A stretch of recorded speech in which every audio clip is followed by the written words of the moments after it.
እዚ ፊልም እዚ ጅምር ማኒካንዳን ሲንዱን ዝተባሃሉ ፍቑራት ኣብ ዓራት ኮይኖም እናርአየ እዩ። ማኒካንዳን እቲ ብደገ ዝመጽእ ዝነበረ ድምጺ ካብ ምድቃሱን ምሰተስኦ ሲንዱ ብፍቕሪ ዓይኒ እናጠመተቶ የሪኣ። በቲ ድምጺ ወላ እኳ ተተረበሸ ግን ድማ ናይ ሲንዱ ዓይኒ ዝነበረ ንውዓት ትኹረቱ ይስሕቦ። ብዛዕባ ተጨኒቑ እታ ኮይና ከም ትበክላ ምስ ጠየቐ ናይ ታሕጓስ ምኽንያት ምዃኑ ትነግሮ። ንብዙሕ ዓመታት ብሓደ ክሕልፉ ከለዉ ንሱ ግና ሓደ መዓልቲ ክበክር እያ ኣይትፈልጥን። ኣብቲ ዝነበርዎ ናይ ሓጎስ ሰዓት ካልኣይ መዓልቲ ከም ዘይትነብአ ቃል ኣትወላ። ኣብቲ ቀጻሊ ምርኢት ሲንዱ ተጨኒቓ እናነብዐት ንርኢ። ኣብኡ ዝነበረ ወዲ ንድሕንነታ ሓሲቡ ቀሪቡ ክጥይቓ ከሎ ኣብቲ ሰዓት ማኒካንዳን ናይ መብከይኣ ምኽንያት ጥንስተ ስለ ዝኾነት ከም ዝኾነ ይነግሮ። ነቲ ወዲ ክኸይድ ምስ ሓተቶ ናብ ሲንዱ ተመሊሱ ነቲ ቆልዓ ንከውርድዎን ንሳ እውን ንኸይትጭነቕ ይመኽሮ። ክልቲኦም ናይ ኮሌጅ ናይ መወዳእታ ዓመት ተምሃሮ ስለ ዝነበሩ ዝመጽዎ ሓላፍነታት ንምሽካም ይፈርሕ። ሲንዱ ግና እቲ ቆልዓ ከም ዘይተውርዶ ውሳነኣ ትነግሮ። ኣብቲ ሰዓት ኮይኖም ናብ ናይ ማኒካንዳን ዓርኩ ኣሚት ገዛ ከይዶም ንምጽጋዕ ይውስኑ። ብናይ ማኒካንዳን ዘረባ ተናዲዳ ሲንዱ በይና እንትኸውን ማኒካንዳን ድማ ብዛዕባ ትርግፀኛ ዘይኮነሉ መጻኢ ህይወቱ ንኽሓስብ ይግደድ። ኣብ መንጎ ካብ ኣዲኡ ስልኪ ይድወሎ እሞ እቲ ዝነበረ ኩነታት ንኽጋደድ ይገብር። ናብ ገዛ ክመጽእ ከሎ ኣቕሓ ሒዙላ ንኽመጽእ ክትሓቶ ከላ ንሱ ግና ናብ ገዛ ከም ዘይመጽእ ነጊርዋ እቲ ስልኪ ይዓጾ። ብጽባሒቱ ማኒካንዳን ንምትዕራቕ ኢሉ ቁርሲ ሰሪሑ እንተቕርብ ናይ ሲንዱ ኩራ ግና ኣብ ገጻ ይንበብ ነይሩ። ንእሽተይ ጸኒሖም ማኒካንዳን ንሲንዱ ጠሊፍዋ ኢሎም ቤተሰባ ይእስርዎ። ኣብቲ ፖሊስ ጣብያ ኣኳ ንሲንዱ ንሳ ከም ዘይትፈትዎን ኣገዲድዋ ከም ዝኾነን ምንጋር ይጅምር። ምንም ከይተናገረት ዝጸንሐት ሲንዱ ኣብ መወዳእታ ግና ጥንስቲ ምዃና ነጊራ ንኹሎም ተደንግጾም። ካብቲ ጣብያ ብደገ ገጽ ማኒካንዳንን ዓርኮ ኣሚትን ብሃንቀውታ መልሲ ይጽበዩ ኣለዉ። ድሓር ናይ ሲንዱ ቤተሰብ እናወፁ ምስ ረኣይዎም ክልቲኦም ደው ይብሉ። ናይ ኣቦኣ ንዴት ኣብ መንጎ ዝኸሓዳ እንትኸውን ናይ ማኒካንዳን ሓዊ ድማ ካብ ሕዚ እንዳሓር ንኣቦኦም ከየናዶ ይጠንቅቆ። ኣቦኡ እውን በቲ ዝነበረ ሕፍረት ካብ ገደል ክጸድፍ ከም ዝመርጽ ይነግሮ። ቀጺሉ እውን እትብኡ ናይ ህይወቱ ዓብዪ ዝፈርሖ ነገር ከም ዘምጸሉ ነጊሩ ኣብ መወዳእታ እታ ጓል ኣብ ማኒካንዳን ብጣዕሚ እምነት ከም ዘለዋን ልባ ንኸይሰብሮን ኣጠንቂቕዎ ይኸይድ። ኣብ ናይ ማኒካንዳን ኣቦ ዝነበረ ሓዘን ኣብ ናይ ማኒካንዳን ርእሲ ይሕሞ። ኣቦኡን ሓውን ገዲፎምዎ ምስ ከዱ ኣሚት ናብ ናቱ ገዛ ንኽጸንሕ መማረፂ ይህቦ። ማኒካንዳን ኣብ መጀመርያ ይኣቢ ድሓር ግን ይስማዕማዕ እሞ ናብ ናይ ኣሚት ገዛ ይኸዱ። ሲንዱ እውን መጽያ መጀመርያ ዝተናደደት እቲ ቆልዓ ንኽተውርዶ ምስ ነገራ እምበር ሕዚ ግና ንኽሕግዛን ንኽከናኸናን ቃል ስለ ዝኣተወላ ትቕበሎ። ኣብ ትርፊ ሰዓቱ እናሰርሐ ንመጻኢኦም ከም ዝሰርሕ ምስ ነገራ ሲንዱ እውን ብዓቕማ ከም እትሕግዞ ተረጋግጸሉ። ድሕሪ ግዜ ናብ ኖርማል ህይወቶም እናተቐየሩ ይኸዱ። ማኒካንዳን ኣብ ስራሕን ትምህርቱን ትጥንክር፣ ሲንዱ ከዓ ጥዕናኣ ትከናኸን።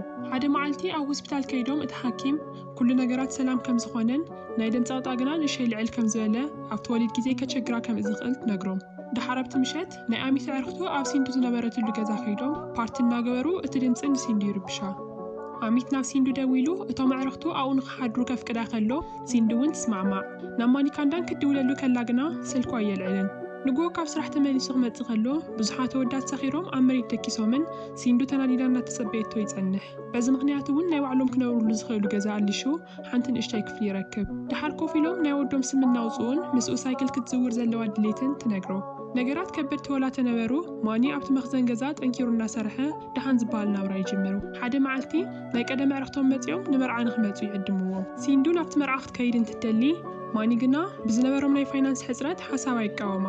በዚ እውን ናይ መጀመርያ ጭቕጭቖም ገይሮም ከይተስማዕምዑ ንሱ ናብ ስራሕ ይኸይድ። ኣብ ስራሕ ኣዕርኽቱ ጭንቀቱ ንምውጋድ ኣልኮል ንኽሰቲ ምስ መኸርዎ ተቐቢልዎም ምሸት ንገዛ ሰቲ ይመጽእ። እዚ ከዓ ነቲ መንጎኦም ዝነበረ ሓዊ ላምባ ከምትሳስ ይኸውን። ብጽባሒቱ ማኒዝ ሰተየሉ ምኽንያት ስለ ዝጨነቆ ከም ዝኾነ እሚኑ ካልኣይ መዓልቲ ከም ዘይሰቲ ቃል ኣትወላ። ሲንዱ እውን ይቕርትኡ ተቐቢላ ትሓፉ። ድሓር ኣብቲ ናይ ሓኪም ቆፀሮኦም ሲንዱ እናደኸመት ትመጽእ ከም ዘላ እቲ ሓኪም ምስ ነገረታ ብጭንቀት ካብቲ ሆስፒታል ትወፅእ። በቲ ሓደ ገጽ ከዓ ኣብ ስራሕ ንማኒ ኣዕርኽቱ ከም ውህብቶ ኢሎም ኣልኮል ክህብዎ ከለዉ ንሱ ግና ከም ዘይሰቲ ይነግሮም። ንሶም ስሒቖም ፈራሕ ከም ዝኾነ ይነግርዎ። ሲንዱ ደስ ኢልዋ ድራር ሰሪሓ እናተጸበየቶ ከላ ማኒ ሕዚ እውን ሰኺሩ መጺኡ ቀጥታ ከይዱ ይድግስ። ብጽባሒቱ ቁርሲ እናበልዑ ከለዉ ተናዲዳ ትኹረየሉ። ምኳይ ምስ ጀመረት ማኒ ተናዲዱ ቀደሙ ተቆልዓ ክውለድ ከም ዘይደለየን ገዲፍዋ ክኸይድ ከም ዝነበሮን ይነግራ። ካብቲ ገዛ ገዲፍዋ ምስ ከደ ኣብ መሬት ወዲቓ ትበኪ። ክሕማ ምስ ጀመረ ግና ናብ ማኒ ደጋጊማ ትድውለሉ ግን ድማ የልዕልን። ድሓር ሓንቲ ጎረቤታ ሰበይቲ ናብቲ ገዛ ትመጽእ ከላ ሲንዱ ዓርሳ ስሒታ ኣብ መሬት ወዲቓ ትረኽባ። ናብ ሕክምና ትወስዳ እሞ ወለዳ እውን ተደዊልዎም ይመጹ። ብጽባሒቱ ማኒ ናብ ገዛ ምስ መጸ ኩሉ ነገር ፈሊጡ ናብ ሆስፒታል እንትኸይድ ሓውኡ ኮይኑ ናተጸበየ ይረኽቦ። እቲ ሓው ካብ ሆስፒታል ተደዊሉ ሲንዲ ነቲ ህፃን ገዲፋቶ ከም ዝኸደት ይነግሮ። ማኒ ክድውለላ ክሞክር ከሎ ስልካ ግና ኣይሰርሕን። ናብ ናይ ወለዳ ገዛ ተኸደ እውን ኩሎም ጠቕልሎም ወፂኦም ይጸንሕዎ። ቤተሰቡ እውን ገዲፎሞ ምስ ከዱ እቲ ቆልዓ ናይ ምዕባይ ሓላፍነት ሒዙ ይተርፍ። ነቲ ህፃን ሒዝዎ ገዛ ምስ ከደ ለይቲ እናበኸየ ምድቃስ ይኣቢ። በዚ ምክንያት እውን ናብ ናይ ህፃናት መዕበይ ክህቦም ወሲኑ ሒዝዎ ይኸይድ። ኣብፅሕዎ ምስ ተመለሰ ብተግባሩ ተናሲሑ ተመሊሱ ከይዱ ባዕሉ ከዕብዮ የምፅኦ። እናበኸየ ተቐቢልዎም ናብ ናይ ኣሚት ገዛ ንኽነብር ይውስን። ኣሚት ዝገበሮ ሰሚዑ ንእሽተይ ንስኮርየሉ ንሲንዱ ረኺቦም ተመሊሳ ንኽትመፅእ ከም ዘእምና ይረጋግፀሉ። ማኒካንዳን ግና ተመሊሳ ተመፀት እውን ይቕረ ከም ዘይብለላ ምሒሉ ክትሕግዞም ዝኽእል ሰብ ይእልሹ። ስሙ እውን ከምቲ ምስ ሲንዱ ከውፅኡሉ ሓሲቦም ዝነበሩ ኣዲትያ ይብልዎ እሞ ማኒካንዳን ከም ዝከናኸኑ ቃል ይኣቲ። ግዜ እናሓለፈ ብዝኸደ ቁፅሪ ማኒካንዳን ኣቦ ምዃን ተላሚድዎ መፅናዕቱን ኣቦነቱን ብሓደ እናካየደ ዘተኣማምን ስራሕ ይረክብ።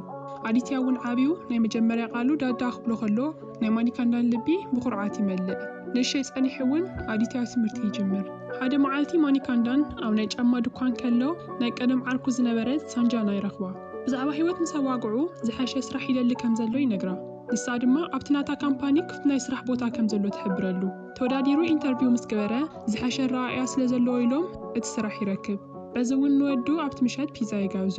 ብፅባሒቱ ተመሊሱ ናይ ቆፅሮ ደብዳቤ ሒዙ ናብቲ ኦፊስ ክሃድ ከሎ ግና እቲ ስራሕ ካሊእ ሰብ ከም ዝኣትዎ ይነግርዎ። ሳንጃና ባዕላ ከም ዘእትወትዎ ላ ተነገሮ። እቲ ሰብኣይ ግና ናይ ኦፊስ ኣሰራርሓ ከም ዝኾነን ሳንጃና ንባዕላ ኢላ ከምኡ ከም ዝገበረትን ነጊሩ ይሰዶ። ብተስፋ ምቑራፅን ክሕደትን መንፈስ ኮይኑ ንሳንጃና ከናግራ ይጅምር። ንሳ እውን መልሲ ክትበወላ ተሞከረት ከይሰምዓ ገዲፍዋ ይኸይድ። ድሓር ንኣዲትያ ካብ ትምህርቲ ከምፅኦ ምስ ከደ ሳንጃይ ዝበሃል ቆልዓ ወቂዕዎ እግሩ ተጎዲኡ ይረኽቦ። እቲ ዝነበሮ ንዴት ኣብ መንጎ ማኒካንዳንን ኣቦኡ ንሳንጃይን ባስል ዒሉ ክልቲኦም ናብ ፖሊስ ጣብያ ይኸዱ። ንሳንጃይ ኣቦኡ ጎኩል ንማኒካንዳን ክኸሶ ከሎ ኣብ መንጎ ግና ናይ ኣዲትያ ልመና ሪኡ ልቡ ስለ ዝራህርሀሉ ክሱ የቋርፆ። ድሓር ክልቲኦም ኣቦታት ኣብ መንገዲ ኮፍ ኢሎም እናበልዑ የዋግዑ። ኣብ መንጎ እትዘረበኦም ከዓ ጎኩል ንማኒካንዳን ከይተናደድን ኣብ ናይ ቪኒጎፓል ኦፊስ መፅዩ ቃል መሕተት ንኽገብር ይነግሮሞ ኣብ መወዳእታ ማኒካንዳን እውን ይስማዕማዕ። ብፅባሒቱ ማኒካንዳን ድፍረቱ ሰብሲቡ ናብ ናይ ቪኒጎፓል ኦፊስ ምስ ከደ በይኑ ቼዝ እናተጫወተ ይረኽቦ። ክሳብ እቲ ቃል መሕተት ዝጅመር እናተፀበየ ከሎ ቪኒጎፓል ግና ቀጥታ ከይዱ ስራሕ ንኽጅምር ይነግሮ። ማኒ ተደናጊፁ ወላ ተነበረ ግን ድማ ጎኩል ዋሕስ ስለ ዝኾኖ እቲ ስራሕ ይረክብ። በዚ እውን ደስ ኢልዎ ናይ ህይወቱ ሓዱሽ ምዕራፍ ይጅምር። ድሓር ናብቲ ካምፓኒ ኸይዱ ነቲ ማናጀር እናተፀበየ ከሎ ሲንዱ እታ ናይ ቀደም ሰበይቱ ማናጀር ከም ዝኾነት ይርኢ። ዘይተፀበዮ ነገር ስለ ዝነበረ ስምዒቱ ይተሓዋወስ። ድሓር ናብ ጎኩል ከይዱ ኣብኡ ክሰርሕ ከም ዘይኽእል ይነግሮ። ጎኩል እዚ ምስ ሰምዐ ይፀርፎን ንባዕሉ እውን ናብቲ ስራሕ ንኽኣቲ ምግባሩ የናስሖ። ማኒካንዳን እቲ ንዓመታት ኣብ ልቡ ዝሓዞ ቅሬታ ሕዚ ግና ሲንዱ ዓይና ዝርኤሉ ድፍረት የብሉን። በዚ እውን ናቱ ችግር ከም ዝኾነ ይርኢ። ሲንዱ ተቐይራን ፅቡቕ ህይወት እናነበረት ንሱ ግና ከም ዝምዃኑ እቲ ዕድል ብምንዓቑ ከም ዝኾነ ይሓስብ። ቀፂሉ ጎኩል ነቲ ስራሕ ን30 መዓልቲ ሞኪሩ ንኽሪኦ ይመኽሮ። ብናይ ኣሚት ሓሳብ እውን ተደፋፊኡ ናይ ኣዲትያ ናይ ቀጻሊ ህይወት ክብል ንኽሰርሕ ይውስን። ድሓር ኣብቲ ምሸት ንኣዲትያ እናደቀሶ ከሎ ብዛዕባ እታ ዝጠፍአት ኣዲዮ ዋግዖ። ኣዲትያ ግና ኣቦኡ ከም ዘይፈትዋን ብዛዕባ ክናገር ከም ዘይደልን ከም ዝኾነ ይምልሰሉ። ማኒካንዳን እዚ ምስ ሰምዐ ኣብ ውሽጡ ዝኾነ ነገር ክቕየር ይስምዖ። እቲ ስራሕ ንኽጅምር እውን ይውስን። በቲ ሓደ ገጽ ኣብ ናይ ሲንዱ መንበሪ ገዛ ምስ ቤተሰባት ድራር እናበልዑ ከለዉ ናይ ማኒካንዳን ናይ ምምፃእ ዜና ንባዕላ ብምስጢር ክትሕዞ ብውሽጡሽጣ ትበወስ። ብፅባሒቱ ማኒካንዳን ናይ መጀመርያ መዓልቱ ስራሕ ይመጽእ። ምስቶም መሳርሕቱ ተፋሊጡ ሓደ ብሓደ መብራህርሂ ምስ ሃቦም ስራሑ ይጅምር። ካብቶም መሳርሕቱ ሓደ ዝኾነ ሰራህ ብናን ንሲንዱ ከም ዝፈትዋ ይርኢ። ማኒካንዳን ሓያል ሓላፍ ክኸውን እናሞከረ ንሱ ንዝናገሮ ነገር ኣድህቦ ክህቦ ይሞከረን። ኣብ ዕረፍቲ ሰዓት ግና ሰራህ ብናን ምስ ማኒካንዳን መፅዩ ምስሑ ክበልዕ ብሓደ ኮፍ ይብሉ። በዚ እውን ሓደ ምስ ሲንዱ ኮፍ ዝበለ ወዲ ምስ ረኣየ ሰራህ ብናን እቲ ወዲ ቤተሰባ ንኽትብርዖ ዘምፅኡላ ሰብኣይ ከም ዝኾነ ንሳ ግና ከም ዘይትፈትዎ ይርዩ። እቲ ሓላፊኣ እውን ከም ዝፈትዋ ብዙሕ ግዜ ከም ዘቸግራን እውን ወሲኹ የረድኦ። ብፅባሒቱ ማኒካንዳን ናብ ስርሑ ክመፅእ ከሎ ኣብ መንጎ ሲንዱን ሓንቲ ናይቲ ናቱ ጉጅለ ኣባል ሲድሃናን ችግር ከም ዝነበረ ይርኢ። ናይቲ ችግር መልዓሊ ሲድሃና ብዝገበረቶ ዝተሰሓሓተ ክፍሊት እንትኸውን ማኒካንዳን ጣልቃ ኣትዩ እቲ ችግር ክፈትሖ ሓላፍነት ይወስድ። ንኣሚት ዓርኩ ምስ ነገሮ ኣብ ሓፂር ሰዓት እቲ ችግር ፈቲሖም ይምለሱ። ንዝገበረላ ነገር ሲድሃና ክተመስግኖ ከላ ማኒካንዳን ካብ ድሕሪ እዚ ስራሓ ብኣትኩሮት ንኽትሰርሕ ፍሽኽ እናበለ ይነግራ። ጊዜታት እናሓለፉ ክኸዱ ከለዉ ሲድሃና ኣብ ማኒካንዳን ስምዒት እናሕደረት እንትመፅእ ሰራህ ብናን ከዓ ናይ ሲንዱ ትኩረት ክረክብ ይፅዕር። ኣብ መንጎ እዚ ብዛዕባ እቲ ሓደ መሳርሕቶም ዝኾነ ጆሽዋ ስልኪ ተደዊሉ ይንገሮም። ማኒካንዳን ናብቲ መሕፀቢ ክፍሊ ክኸይድ ከሎ ጆሽዋ ክሳዱ ካራ ሒዙ ይረኽቦ። ንዲፒካ ትበሃል መሳርሕቱ ዝፈትዋ ዝነበረ እንትኸውን ሕዚ ግና ክምርዓዋ ዝተባሃለ ወዲ ከም ዝመፀ ምስ ፈለጠ ዓርሱ ንኸጥፍእ ይግልገል። ኩሎም እቶም ሰራሕተኛታት እናለመንዎ ከለዉ ማኒካንዳን ግና ምንም ከይመሰሎ ከምዚ ዓይነት ውሳነ መወዳእትኡ ከም ዘይፅብቕን ደጊሙ ንኽሓስበሉን ተረጋጊዑ ይነግሮ። ድሓር ጆሽዋ ቀሲሉ እንድሕር ባዕሉ ትካራ ኣሚጥዎ ክስሕቕዎ ከም ዝኾነ ሓሲቡ ማኒካንዳን ንኽሕግዞ ይጥይቆ ማኒካንዳን እውን ንሱ እትካራ ከም ዝምጥሎም ሲሉ እቲ ነገር ይረጋግዖ ብኻሊእ መዓልቲ ማኒካንዳን እናሰርሐ ከሎ ኣዲትያ ብናይ ኣቦ ስልኪ ይጫወት ኣብ መንጎ ከዓ ካብ ሲድሃና ድራር ብሓደ ንኽበልዑ ዝሓትት መልእኽቲ ይበጽሖ እቲ ስልኪ ካብ ወዱ ተቐቢሉ ከይዱ ዕዮ ገዝኡ ንኽሰርሕ ይነግሮ ኣብቲ ድራር ብሓደ ከለዉ ሲድሃና ስምዒታ ክትነግሮ ትደሊ ግን ድማ ኣይከኣለትን ድሓር ማኒካንዳን ስልኪ ክዛረብ ምስ ወፀ ሒሳብ ክትከፍል ኢላ ናብቲ ናቱ ዋሌት ክተልዕሎ ከላ ናይ ቀደም ናይ ማኒካንዳን ሲንዱን ፎቶ ትርኢ በዚ እውን ተደናጊፃ ሱቕ ንኽትብል ትመርጽ ድሓር ንኣሚት ረኺባ ምስ ሓተተቶ ኩሉ እቲ ዝሓለፈ ታሪኾም ይነግራ ንኹሎም ኣባል ናይቲ መሳርሕታ እውን ትነግሮም ሳራቨናን ልቡ ክንክኣ ከሎ ጆሹዋ ግና ዓዊሉ ይስሕቕ ግን ዝኾነ ኮይኑ ሲድሃና ንኽልቲኦም ክተዓረቑሉ ዝኽእሉ ኣጋጣሚ ንኽፈጥሩ ትሓስብ በዚ እውን ፕሮግራም ከም ዘዘጋጅው መሲሎም ንኽልቲኦም ክጽውዕዎም እሞ ኣብ ሓደ ክፍሊ ዓፂኦም ንኽነጋገሩ ዝብል ፕላን የውፁ ጆሹዋ እቲ ፕላን ወላ ተዘይፈተዎ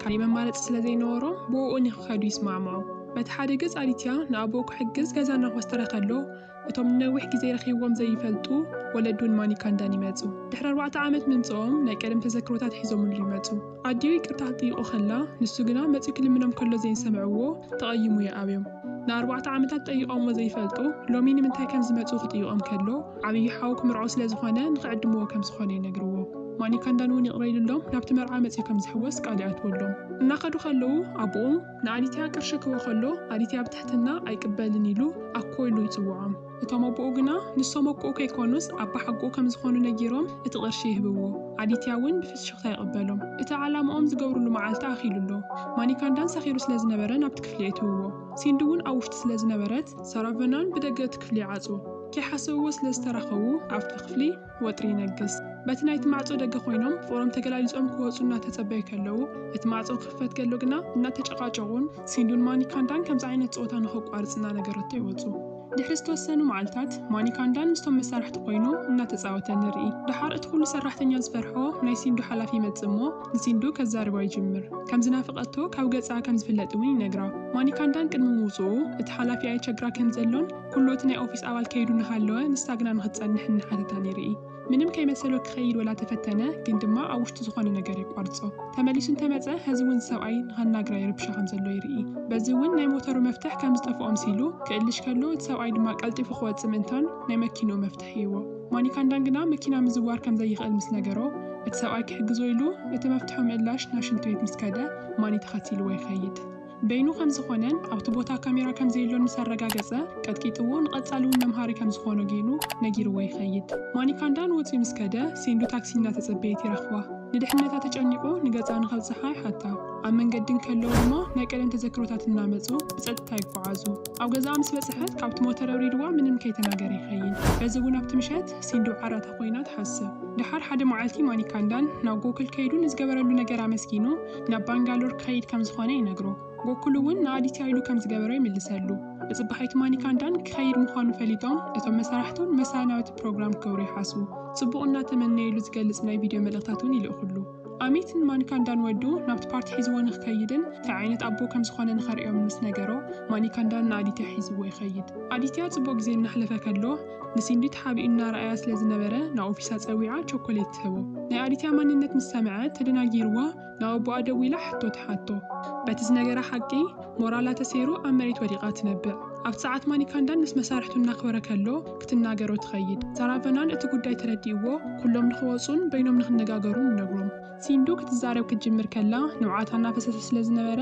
ማኒ እዚ ድራማ ንኽተቋርጾ ይነግራ ኣብ መጀመርያ ናይ ማኒካንዳን ስምዒት ከመይላ ወዳ ገዲፋ ከም ዝኸደትን ከመይሉ ከም ዝዕበዩን ይነግራ ካብ ወዶ ዘይምህላው ስቓይ ክከላኸለሉ ከመይ ገይሩ ከም ዝሞከረ እውን የረድኣ እቲ ዝነበረ ጉድኣት ኣብ ገጹ እናተነበበ ስለ ዝነበረ ወዳ ገዲፋ ምኻዳ ክርስዓ ከም ዘይኽእል ምስ ነገራ ልባ ይስበር ድሓር ግና ሲንዱ እናበኸየት እቲ ሓቂ ትነግሮ ወለዳ እቲ ህፃን ከም ዝሞተ ምስ ነገርዋ ንማኒካንዳን ዝነበራ ንዴት ምኽንያት ገዲፋቶ ከም ዝኸደት ትረድኦ እናተናስሓት እውን ይቅርታ ገብረላ እናበኸየት ትሓቶ ማኒካንዳን ተላዒሉ ንኣዲትያ የምጽኦ እሞ ከም ቤተሰብ ይራኽቦም ሲንዱ እናበኸየት ንወዳ ክትሓፎ ከላ ናይ ማኒካንዳን ዓይኒ እውን ንውዓት መሊኡ ሓቒፍዎም ይበኪ ኣብቲ ናይ ይቅርታን ምርዳእን ሰዓት እቲ ዝሓለፈ ገዲፎም ከም ሓድሽ ቤተሰብ ክጅምሩን ንቀጻሊ እውን ብሓደ ክጓዓዙን ወሲኖም እቲ ፊልም ይውዳእ